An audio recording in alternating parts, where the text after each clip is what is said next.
Hey, good day to you. This is Todd. I'm just a regular dude walking in the Word.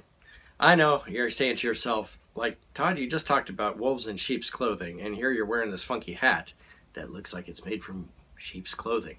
No, I'm not a false teacher, okay? And if you think I am a false teacher, you're welcome to write to me and tell me how my teaching is false. But let's move on today to, we're talking about true and false disciples today. How about that? And that's taken from Matthew 7, verses 21 through 23. Okay? And it says this, "Not everyone who says to me, 'Lord, Lord,' will enter the kingdom of heaven, but only the ones who will do the will of my Father who is in heaven.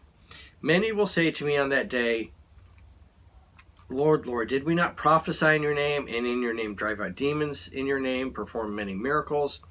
Then I will tell them plainly, 'I never knew you. Away from me, you evil doers.'" Okay? So, yesterday we talked about true and false prophets. Today we're talking about really true and false Christians. Okay? And sadly today there are many people deceived into thinking they are Christians, that they're true followers of God. And when it comes down to it, you're reading through the Bible, they're not. All right? So for example, in our churches today, you're going to find that, let me start over. In the United States here, if you would go interview, say, 100 people out on the street, and you said, "Hey, are you a Christian?" Like 90% of them would say, "Yeah, I'm a Christian." Okay? But then you break it down and you say, "Why are you a Christian? What makes you a Christian?" And some will say, "I believe in God." Okay? And that's where it ends. Or they'll say, "I went to church." Or they'll say, "My parents went to church and my parents were Christians." Okay, all kinds of things like that you'll see. But if you get down to it and you ask, it's important to ask this, why are you a Christian? What makes you a Christian? And if they give all those crazy answers like my parents were a Christian and I went to church, then no. But if they say, "I've received Jesus into my heart, Jesus is my Lord and Savior," then you're like, "Oh, okay, yep, yeah, you're a Christian." Okay, so it's like that. I would say 90% of the people in the United States would say they're a Christian. When you break it down, though, and truly ask that question, are you following Jesus? Then they're gonna. It'll probably be, I'd say, 10%. Okay, of the people in the just a random people in the United States. I'd say 10%. Okay. Now, let's break it down into the churches. The churches across the board, if you call yourself a Christian church in the United States, if you would walk into those churches and you would say, "Hey, are you a Christian?" 100% of them would probably say, "Yeah, I'm a Christian." Okay? But then you break it down further and you go, "Are you truly following the Lord?" And they might say, "Oh, yeah, I'm truly following the Lord."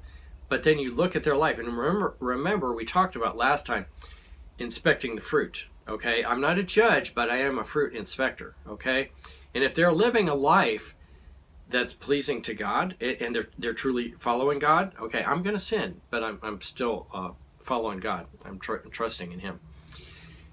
If they are truly following God, yes, then they're a Christian. But you're going to find many people that they're going to church, and that when you talk to them at church, they'll say, "Oh yeah, I'm a Christian," but when they live the rest of their lives during the week, it's anything but following Jesus. Okay, they're following their sinful nature. All right, so hopefully that makes sense.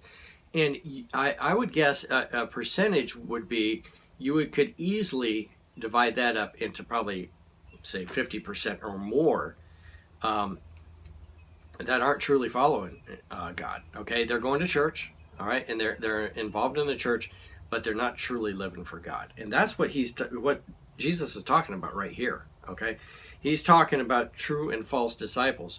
And when you get to heaven, you're going to be shocked into like all those people you thought were Christians, and they're not. Okay, anyway, it's just a word of warning that not everyone who says "Lord, Lord" is following God. All right, so my encouragement to you: make sure you're one of the few. And and here's another warning to you. As we get closer to the time when Jesus returns, it's gonna be harder because we're gonna have more persecution.